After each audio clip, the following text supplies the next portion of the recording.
Dear students, आज हम बात करने वाले हैं 3 कॉमन टर्म्स की। जो कॉमन टर्म्स हम बेसिकली एक दूसरे के साथ यूज़ करते हैं, पर जब हम इकोनॉमिक्स में उन टर्म्स को लेकर आते हैं तो इनका इंटरप्रिटेशन बहुत ज़्यादा डिफरेंट हो जाता है, राइट। इसमें बहुत बार डिफरेंसेस भी पूछे गए हैं, आपके CBSE बोर्ड एग्जामिनेशन में भी इनका जिक्र किया गया है, तो हमें इसको समझना ज़रूरी है।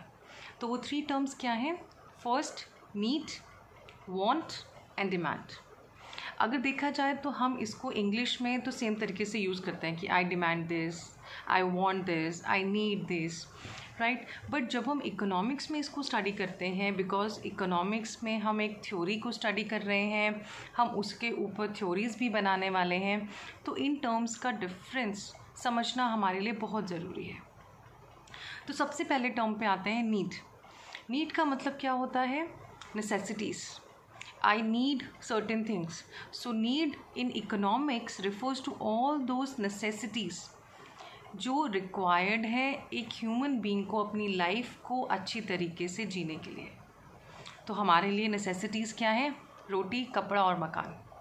बहुत सिंपल भाषा में आपको इस सम टर्म्स को समझाने की कोशिश कर रही हूँ कि नीड क्या है, जो एक बेसिक नेसेसिटी होती है ऑफ एवरी ह्यूमन बीइंग, तो that is a need, right. जब हम वांट पे आते हैं, वांट का मतलब क्या है? My desires. I want to purchase a car, I want to buy a AC, I want to buy a refrigerator, I want to buy a toy and so many things, right. तो want here means desires of an individual, desires of an individual that he thinks he wants to buy or he is planning to buy, so those are called wants, right. Now we come to a main term which is basically used in economics. तो जब भी हम economics में study करते हैं तो हम need और वांट का जिक्र नहीं करते हैं। वहाँ पर हम टर्म यूज़ करते हैं डिमांड, DEMAND, डिमांड। तो डिमांड क्या है? Demand is it's the actual quantity of any commodity which is desired by an individual. तो यहाँ पर मैं क्या बात करने वाली हूँ? मैं एक ऐसी क्वांटिटी की बात करने वाली हूँ जो एक इंडिविजुअल खरीदना चाहता है, he is willing to buy, plus इसमें डिमांड को फुलफिल करने के लिए फर्स्ट नीड क्या है कि I am planning to buy, I am willing to buy it.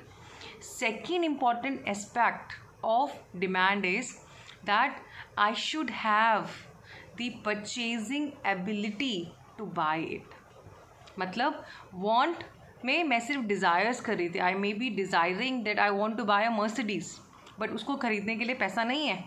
But demand में क्या बात हो रही है? डिमांड में मैं उन्हीं क्वांटिटीज़ की बात कर रही हूँ, या मैं उन्हीं कमोडिटीज़ की बात कर रही हूँ जिसको मैं खरीद सकती हूँ और ख़रीदना चाहती हूँ, राइट।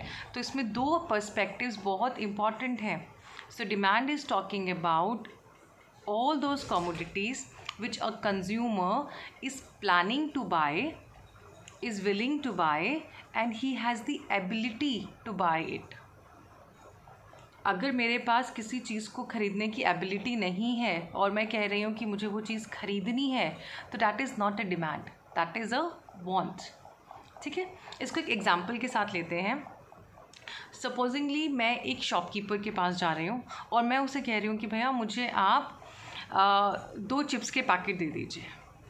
2 चिप्स के पैकेट मैंने उनसे लिए और मैंने उनको 20 रुपीज़ पे कर दिया है, तो डैट मीन्स वो मेरी डिमांड थी। अब मैं सेकेंड टाइम उनके पास गई हूँ और मैंने उनको क्या बोला? क्या आपके पास 100 चिप्स के पैकेट्स हैं? अगर मैं आगे ख़रीदना चाहूँ तो क्या आप मुझे दे पाएंगे? तो यहाँ पर मैंने अपना डिज़ायर शो किया है। उन 100 चिप्स को ख़रीदने के लिए मैं पैसे लेके नहीं गई हूँ, सिर्फ एक डिज़ायर शो किया था, तो that is not a demand.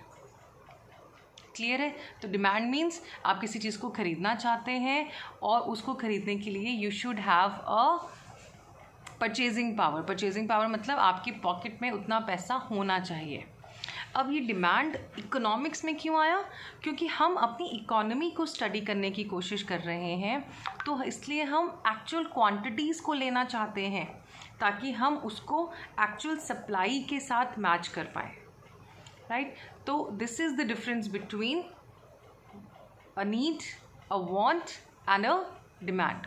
So demand को हम इकोनॉमिक्स में हर जगह यूज़ करने वाले हैं और इन सब टर्म्स को हम वहाँ पर यूज़ में नहीं लेकर आते हैं, right. So this is the difference between the 3 terms. I hope मैं इसको बहुत आसान भाषा में आपको क्लियर कर पाई होंगी। Thank you so much.